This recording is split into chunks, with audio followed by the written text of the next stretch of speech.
आप सबका स्वागत है, अभिनंदन है। आप सब इस समय योग की ऊर्जा और अंतर्राष्ट्रीय योग दिवस की स्मृतियों से भरे होंगे। इस बार भी 21 जून को देश दुनिया के करोड़ों लोगों ने अंतर्राष्ट्रीय योग दिवस में हिस्सा लिया। आपको याद है, 10 साल पहले इसका प्रारंभ हुआ और 10 साल में ये सिलसिला हर साल पहले से भी ज्यादा भव्य बनता जा रहा है। ये इस बात का भी संकेत है कि ज्यादा से ज्यादा लोग अपने दैनिक जीवन में योग को अपना रहे हैं।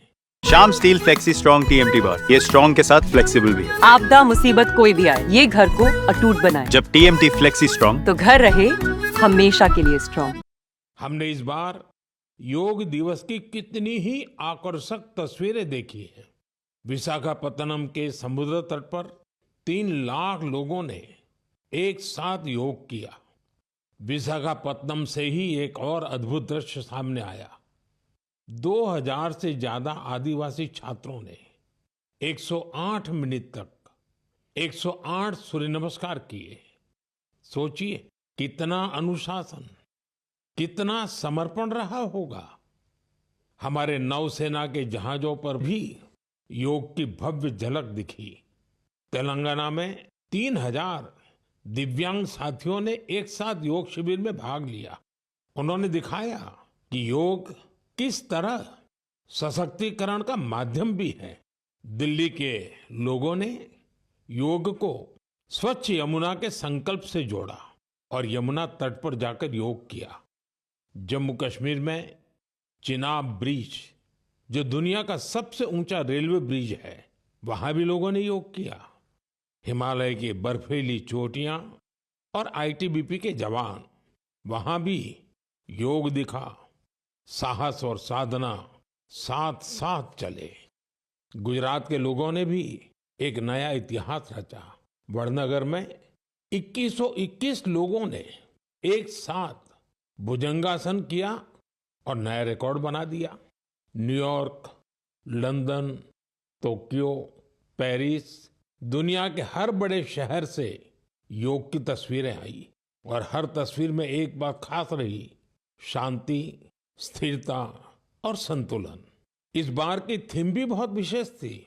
Yoga for one earth one health, यानी एक पृथ्वी एक स्वास्थ्य। ये सिर्फ एक नारा नहीं है, एक दिशा है जो हमें वसुधैव कुटुंबकम का एहसास कराती है। मुझे विश्वास है इस बार के योग दिवस की भव्यता ज्यादा से ज्यादा लोगों को योग को अपनाने के लिए जरूर प्रेरित करेगी। मेरे प्यारे देशवासियों, जब कोई तीर्थ यात्रा पर निकलता है तो एक ही भाव सबसे पहले मन में आता है, चलो बुलावा आया है। यही भाव हमारे धार्मिक यात्राओं की आत्मा है। ये यात्राएं शरीर के अनुशासन का, मन की शुद्धि का, आपसी प्रेम और भाईचारे का, प्रभु से जुड़ने का माध्यम है। इनके अलावा इन यात्राओं का एक और बड़ा पक्ष होता है। ये धार्मिक यात्राएं सेवा के अवसरों का एक महाअनुष्ठान भी होती हैं। जब कोई भी यात्रा होती है तो जितने लोग यात्रा पर जाते हैं, उससे ज्यादा लोग तीर्थ यात्रियों की सेवा के काम में जुड़ते हैं। जगह जगह भंडारे और लंगर लगते हैं। लोग सड़कों के किनारे प्याऊ लगवाते हैं। सेवा भाव से ही मेडिकल कैंप और सुविधाओं की व्यवस्था की जाती है। कितने ही लोग अपने खर्च से तीर्थ यात्रियों के लिए धर्मशालाओं की और रहने की व्यवस्था करते हैं। साथियों, लंबे समय के बाद कैलाश मानसरोवर यात्रा का फिर से शुभारंभ हुआ है। कैलाश मानसरोवर यानी भगवान शिव का धाम। हिंदू, बौद्ध, जैन हर परंपरा में कैलाश को श्रद्धा और भक्ति का केंद्र माना गया है। साथियों, 3 जुलाई से पवित्र अमरनाथ यात्रा शुरू होने जा रही है और सावन का पवित्र महीना भी कुछ ही दिन दूर है। अभी कुछ दिन पहले हमने भगवान जगन्नाथ जी की रथ यात्रा भी देखी है। ओडिशा हो, गुजरात हो या देश का कोई और कोना, लाखों श्रद्धालु इस यात्रा में शामिल होते हैं। उत्तर से दक्षिण, पूरब से पश्चिम, ये यात्राएं एक भारत श्रेष्ठ भारत के भाव का प्रतिबिंब है। जब हम श्रद्धा भाव से, पूरे समर्पण से और पूरे अनुशासन से अपनी धार्मिक यात्रा संपन्न करते हैं तो उसका फल भी मिलता है। मैं यात्राओं पर जा रहे सभी सौभाग्यशाली श्रद्धालुओं को अपनी शुभकामनाएं देता हूं। जो लोग सेवा भावना से इन यात्राओं को सफल और सुरक्षित बनाने में जुटे हैं, उन्हें भी साधुवाद देता हूं। मेरे प्यारे देशवासियों, अब मैं आपको देश की 2 ऐसी उपलब्धियों के बारे में बताना चाहता हूं जो आपको गर्व से भर देंगी। इन उपलब्धियों की चर्चा वैश्विक संस्थाएं कर रही हैं। WHO यानी विश्व स्वास्थ्य संगठन और ILO यानी इंटरनेशनल लेबर ऑर्गेनाइजेशन ने देश की इन उपलब्धियों की भरपूर सराहना की है। पहली उपलब्धि तो हमारे स्वास्थ्य से जुड़ी है। आप में से बहुत से लोगों ने आंखों की एक बीमारी के बारे में सुना होगा, ट्रैकोमा। ये बीमारी बैक्टीरिया से फैलती है। एक समय था जब ये बीमारी देश के कई हिस्सों में आम थी। ध्यान नहीं दिया जाए तो इस बीमारी से धीरे धीरे आंखों की रोशनी तक चली जाती थी। हमने संकल्प लिया कि ट्रैकोमा को जड़ से खत्म करेंगे और मुझे आपको ये बताते हुए बहुत खुशी है कि विश्व स्वास्थ्य संगठन यानी WHO ने भारत को ट्रैकोमा फ्री घोषित कर दिया है। अब भारत ट्रैकोमा मुक्त देश बन चुका है। ये उन लाखों लोगों की मेहनत का फल है जिन्होंने बिना थके, बिना रुके इस बीमारी से लड़ाई लड़ी। ये सफलता हमारे हेल्थ वर्कर्स की है। स्वच्छ भारत अभियान से भी इसे मिटाने में बड़ी मदद मिली। जल जीवन मिशन का भी इस सफलता में बड़ा योगदान रहा। आज जब घर घर नल से साफ पानी पहुंच रहा है तो ऐसी बीमारियों का खतरा कम हो गया है। विश्व स्वास्थ्य संगठन WHO ने भी इस बात की सराहना की है कि भारत ने बीमारी से निपटने के साथ साथ उसके मूल कारणों को भी दूर किया है। साथियों, आज भारत में ज्यादातर आबादी किसी न किसी सोशल प्रोटेक्शन बेनिफिट का फायदा उठा रही है और अभी हाल ही में इंटरनेशनल लेबर ऑर्गेनाइजेशन ILO की बड़ी अहम रिपोर्ट आई है। इस रिपोर्ट में कहा गया है कि भारत की 64%, 64% से ज्यादा आबादी को अब कोई न कोई सोशल प्रोटेक्शन बेनिफिट जरूर मिल रहा है। सामाजिक सुरक्षा ये दुनिया की सबसे बड़ी कवरेज में से एक है। आज देश के लगभग 95 करोड़ 95 करोड़ लोग किसी ना किसी सोशल सिक्योरिटी योजना का लाभ पा रहे हैं, जबकि 2015 तक 25 करोड़ से भी कम लोगों तक सरकारी योजनाएं पहुंच पाती थी। साथियों, भारत में स्वास्थ्य से लेकर सामाजिक सुरक्षा तक हर क्षेत्र में देश सैचुरेशन की भावना से आगे बढ़ रहा है। ये सामाजिक न्याय की भी उत्तम तस्वीर है।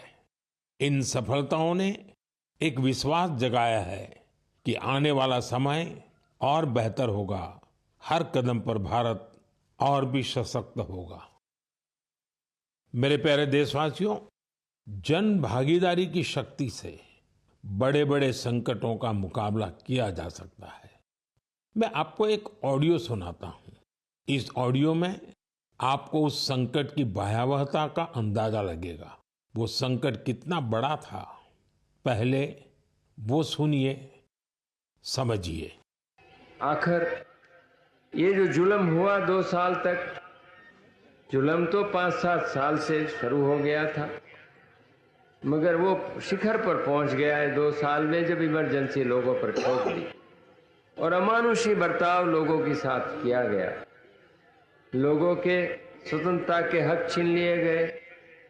अखबारों को कोई स्वतंत्रता न रही। न्यायालय बिल्कुल निर्बल बना दिए गए और जिस ढंग से 1 लाख से ज्यादा लोगों को जेल में बंद कर दिए और फिर अपने मनमानी राज की ओर से होती रही, उसकी मिसाल दुनिया के इतिहास में भी मिलना मुश्किल है। साथियों, ये आवाज देश के पूर्व प्रधानमंत्री श्रीमान मोरारजी भाई देसाई की है। उन्होंने संक्षेप में लेकिन बहुत ही स्पष्ट तरीके से इमरजेंसी के बारे में बताया। आप कल्पना कर सकते हैं वो दौर कैसा था।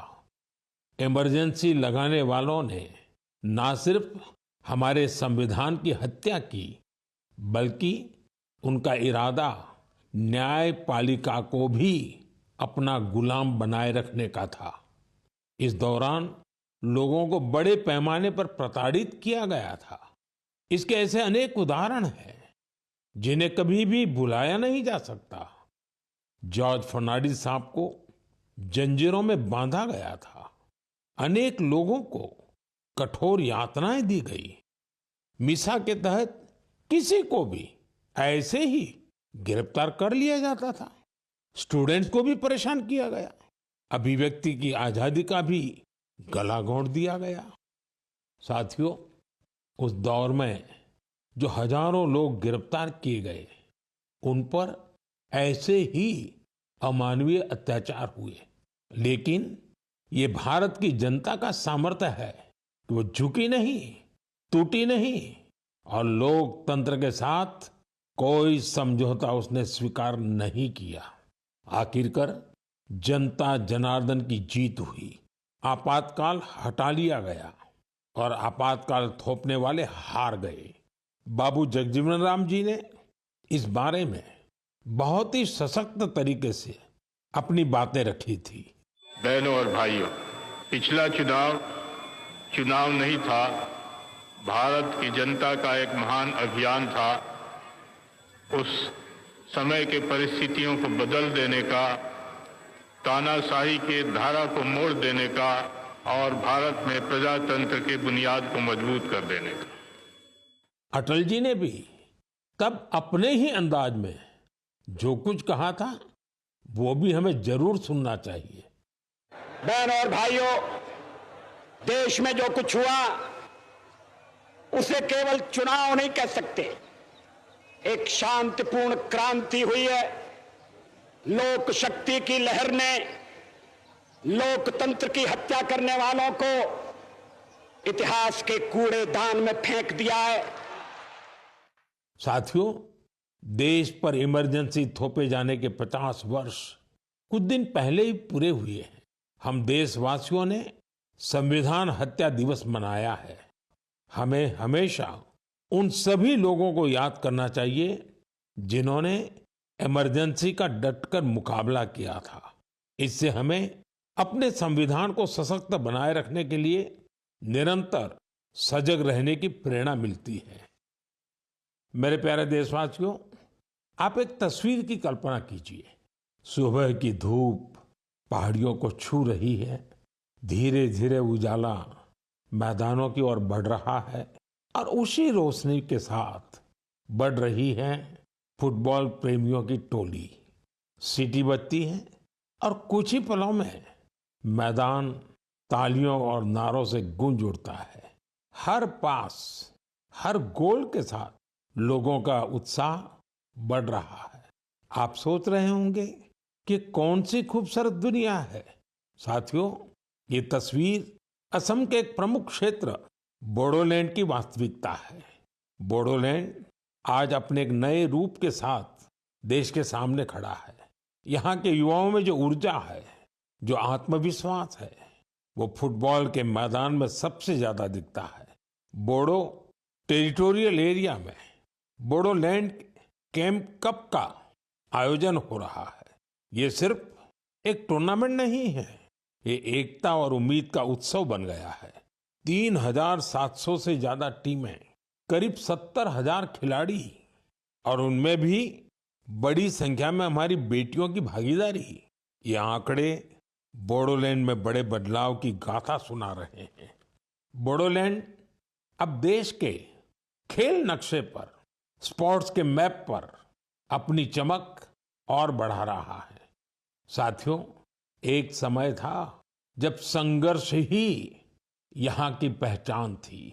तब यहाँ के युवाओं के लिए रास्ते सीमित थे, लेकिन आज उनकी आंखों में नए सपने हैं और दिलों में आत्मनिर्भरता का हौसला है। यहाँ से निकले फुटबॉल खिलाड़ी अब बड़े स्तर पर अपनी पहचान बना रहे हैं। हालीचरण नार्जारी, दुर्गा बोरो, अपूर्वा नार्जारी, मनबीर बसुमतारी, ये सिर्फ फुटबॉल खिलाड़ियों के नाम नहीं है।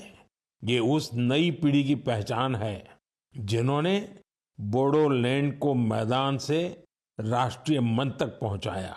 इनमें से कई ने सीमित संसाधनों में अभ्यास किया, कई ने कठिन परिस्थितियों में अपने रास्ते बनाए और आज इनका नाम लेकर देश के कितने ही नन्हे बच्चे अपने सपनों की शुरुआत करते हैं। साथियों, अगर हमें अपने सामर्थ्य का विस्तार करना है तो सबसे पहले हमें अपनी फिटनेस और वेलबीइंग पर ध्यान देना होगा।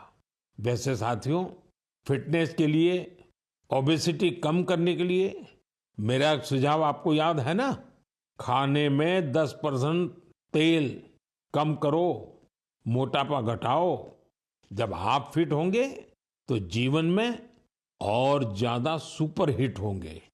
मेरे प्यारे देशवासियों, हमारा भारत जिस तरह अपनी क्षेत्रीय, भाषाई और सांस्कृतिक विविधता के लिए जाना जाता है, उसी तरह कला, शिल्प और कौशल की विविधता भी हमारे देश की एक बड़ी खूबी है। आप जिस क्षेत्र में जाएंगे वहां की कुछ न कुछ खास और लोकल चीज के बारे में आपको पता चलेगा। हम अक्सर मन की बात में देश के ऐसे यूनिक प्रोडक्ट्स के बारे में बात करते हैं। ऐसा ही एक प्रोडक्ट है मेघालय का एरी सिल्क। इसे कुछ दिन पहले ही जीआई टैग मिला है। एरी सिल्क मेघालय के लिए एक धरोहर की तरह है। यहाँ की जनजातियों ने, खासकर खासी समाज के लोगों ने पीढ़ियों से इसे सहेजा भी है और अपने कौशल से समृद्ध भी किया है। इस सिल्क की कई ऐसी खूबियां हैं जो इसे बाकी फैब्रिक से अलग बनाती हैं। इसकी सबसे खास बात है इसे बनाने का तरीका। इस सिल्क को जो रेशम के कीड़े बनाते हैं, उसे हासिल करने के लिए कीड़ों को मारा नहीं जाता है, इसलिए इसे अहिंसा सिल्क भी कहते हैं। आजकल दुनिया में ऐसे प्रोडक्ट्स की डिमांड तेजी से बढ़ रही है जिनमें हिंसा न हो और प्रकृति पर उनका कोई दुष्प्रभाव न पड़े। इसलिए मेघालय का एरी सिल्क ग्लोबल मार्केट के लिए एक परफेक्ट प्रोडक्ट है। इसकी एक और खास बात है, ये सिल्क सर्दी में गर्म करता है और गर्मियों में ठंडक देता है। इसकी एक खूबी इसे ज्यादातर जगहों के लिए अनुकूल बना देती है। मेघालय की महिलाएं अब सेल्फ हेल्प ग्रुप के जरिए अपनी इस धरोहर को और बड़े स्केल पर आगे बढ़ा रही हैं। मैं मेघालय के लोगों को एरी सिल्क को जीआई टैग मिलने पर बधाई देता हूं। मैं आप सबसे भी अपील करूंगा, आप भी एरी सिल्क से बने कपड़ों को जरूर ट्राई करें। और हाँ, khadi, handloom, handicraft, vocal for local, इन्हें भी आपको हमेशा याद रखना है। ग्राहक भारत में बने प्रोडक्ट ही खरीदें और व्यापारी भारत में बने प्रोडक्ट ही बेचें, तो आत्मनिर्भर भारत अभियान को नई ऊर्जा मिलेगी। मेरे प्यारे देशवासियों, विमेन लेड डेवलपमेंट का मंत्र भारत का नया भविष्य गढ़ने के लिए तैयार है। हमारी माताएं, बहनें, बेटियां आज सिर्फ अपने लिए ही नहीं बल्कि पूरे समाज के लिए नई दिशा बना रही हैं। आप तेलंगाना के भद्राचलम की महिलाओं की सफलता के बारे में जानेंगे तो आपको भी अच्छा लगेगा। ये महिलाएं कभी खेतों में मजदूरी करती थी, रोजी रोटी के लिए दिन भर मेहनत करती थी। आज वही महिलाएं मिलेट्स, श्री अन्न से बिस्किट बना रही हैं। भद्रादी मिलेट मैजिक नाम से ये बिस्किट हैदराबाद से लंदन तक जा रहे हैं। भद्राचलम की इन महिलाओं ने सेल्फ हेल्प ग्रुप से जुड़कर ट्रेनिंग ली। साथियों, इन महिलाओं ने एक और सराहनीय काम किया है। इन्होंने गिरी सैनिटरी पैड्स बनाना शुरू किया। सिर्फ 3 महीने में 40,000 पैड्स तैयार किए और उन्हें स्कूलों और आसपास के ऑफिसों में पहुंचाया, वो भी बहुत ही सस्ती कीमत पर। साथियों, कर्नाटका के कलबुर्गी की महिलाओं की उपलब्धि भी बेहतरीन है। इन्होंने ज्वार की रोटी को एक ब्रांड बना दिया है। इन्होंने जो कोऑपरेटिव बनाई है उसमें हर रोज 3,000 से ज्यादा रोटियां बन रही है। इन रोटियों की खुशबू अब सिर्फ गांव तक सीमित नहीं है। बेंगलुरु में स्पेशल काउंटर खुल चुका है। ऑनलाइन फूड प्लेटफॉर्म पर ऑर्डर आ रहे हैं। कलबुर्गी की रोटी अब बड़े शहरों के किचन तक पहुंच रही है। इसका बहुत शानदार असर इन महिलाओं पर पड़ा है। उनकी आय बढ़ रही है। साथियों, अलग अलग राज्यों की इन गाथाओं में अलग अलग चेहरे हैं, लेकिन उनकी चमक एक जैसी है। ये चमक है आत्मविश्वास की, आत्मनिर्भरता की। ऐसा ही एक चेहरा है मध्य प्रदेश की सुमा उइके। सुमा जी का प्रयास बहुत सराहनीय है। उन्होंने बालाघाट जिले के कटंगी ब्लॉक में सेल्फ हेल्प ग्रुप से जुड़कर मशरूम की खेती और पशुपालन की ट्रेनिंग ली। इससे उन्हें आत्मनिर्भरता की राह मिल गई। सुमा उइके की आय बढ़ी तो उन्होंने अपने काम का विस्तार भी किया। छोटे से प्रयास से शुरू हुआ ये सफर अब दीदी कैंटीन और थर्मल थेरेपी सेंटर तक पहुंच चुका है। देश के कोने कोने में ऐसी ही अनगिनत महिलाएं अपना और देश का भाग्य बदल रही हैं। मेरे प्यारे देशवासियों, पिछले दिनों मुझे वियतनाम के बहुत से लोगों ने विभिन्न माध्यमों से अपने संदेश भेजे। इन संदेशों की हर पंक्ति में श्रद्धा थी, आत्मीयता थी। उनकी भावनाएं मन को छूने वाली थी। वो लोग भगवान बुद्ध के पवित्र अवशेषों, रेलिक्स के दर्शन कराने के लिए भारत के प्रति अपना आभार प्रकट कर रहे थे। उनके शब्दों में जो भाव थे वो किसी औपचारिक धन्यवाद से बढ़कर थे। साथियों, मूल रूप से भगवान बुद्ध के इन पवित्र अवशेषों की खोज आंध्र प्रदेश में पालनाडु जिले के नागार्जुन कोंडा में हुई थी। इस जगह का बौद्ध धर्म से गहरा नाता रहा है। कहा जाता है कि कभी इस स्थान पर श्रीलंका और चीन सहित दूर दूर के लोग आते थे। साथियों, पिछले महीने भगवान बुद्ध के इन पवित्र अवशेषों को भारत से वियतनाम ले जाया गया था। वहां के 9 अलग अलग स्थानों पर इन्हें जनता के दर्शन के लिए रखा गया। भारत की पहल एक तरह से वियतनाम के लिए राष्ट्रीय उत्सव बन गई।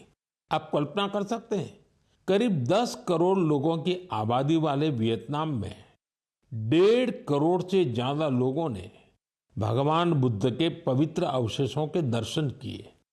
सोशल मीडिया पर जो तस्वीरें और वीडियो मैंने देखे, उन्होंने ये एहसास कराया कि श्रद्धा की कोई सीमा नहीं होती। बारिश हो, तेज धूप हो, लोग घंटों कतारों में खड़े रहे। बच्चे, बुजुर्ग, दिव्यांगजन सभी भाव विभोर थे। वियतनाम के राष्ट्रपति, उप प्रधानमंत्री, वरिष्ठ मंत्री, हर कोई नतमस्तक था। इस यात्रा के प्रति वहां के लोगों में सम्मान का भाव इतना गहरा था कि वियतनाम सरकार ने इसे 12 दिन के लिए और आगे बढ़ाने का आग्रह किया था और इसे भारत ने सहर्ष स्वीकार कर लिया। साथियों, भगवान बुद्ध के विचारों में वो शक्ति है जो देशों, संस्कृतियों और लोगों को एक सूत्र में बांधती है। इससे पहले भगवान बुद्ध के पवित्र अवशेष थाईलैंड और मंगोलिया ले जाए गए थे और वहां भी श्रद्धा का यही भाव देखा गया। मेरा आप सभी से भी आग्रह है कि अपने राज्य के बौद्ध स्थलों की यात्रा अवश्य करें।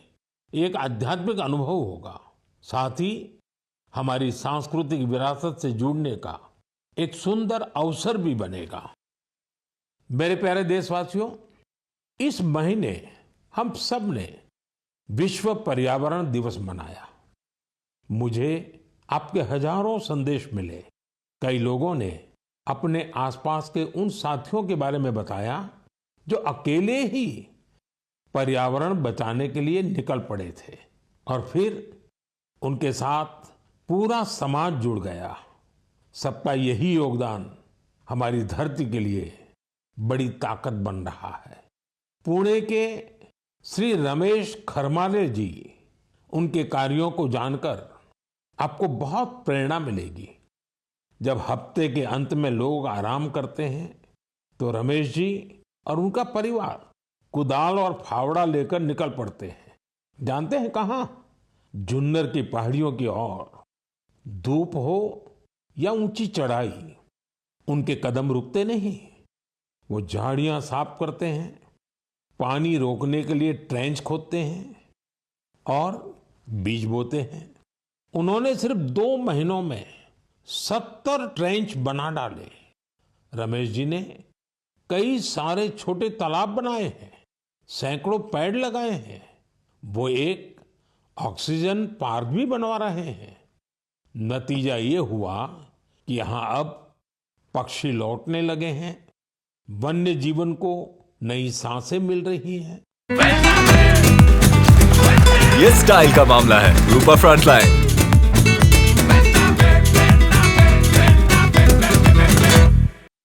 साथियों, पर्यावरण के लिए एक और सुंदर पहल देखने को मिली है गुजरात के अहमदाबाद शहर में।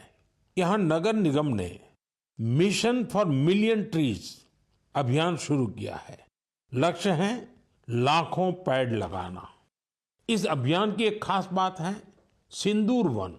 यह वन ऑपरेशन सिंदूर के वीरों को समर्पित है। सिंदूर के पौधे उन बहादुरों की याद में लगाए जा रहे हैं जिन्होंने देश के लिए सब कुछ समर्पित कर दिया। यहाँ एक और अभियान को नई गति दी जा रही है, एक पेड़ मां के नाम। इस अभियान के तहत देश में करोड़ों पेड़ लगाए जा चुके हैं। आप भी अपने आप के गांव या शहर में चल रहे ऐसे अभियान में जरूर हिस्सा लीजिए। पेड़ लगाइए, पानी बचाइए, धरती की सेवा कीजिए, क्योंकि जब हम प्रकृति को बचाते हैं तो असल में हम अपनी आने वाली पीढ़ियों को सुरक्षित करते हैं। साथियों, महाराष्ट्र के एक गांव ने भी बड़ी शानदार मिसाल पेश की है। छत्रपति संभाजीनगर जिले की ग्राम पंचायत है पाटोदा। ये कार्बन न्यूट्रल गांव पंचायत है। इस गांव में कोई अपने घर के बाहर कचरा नहीं फेंकता।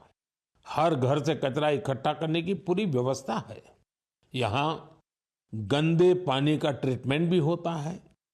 बिना साफ किए कोई पानी नदी में नहीं जाता। यहाँ उपलों से अंतिम संस्कार होता है और उस राख से दिवंगत के नाम पर पौधा लगाया जाता है। इस गांव में साफ सफाई भी देखते ही बनती है। छोटी छोटी आदतें जब सामूहिक संकल्प बन जाती हैं तो बड़ा बदलाव तय हो जाता है।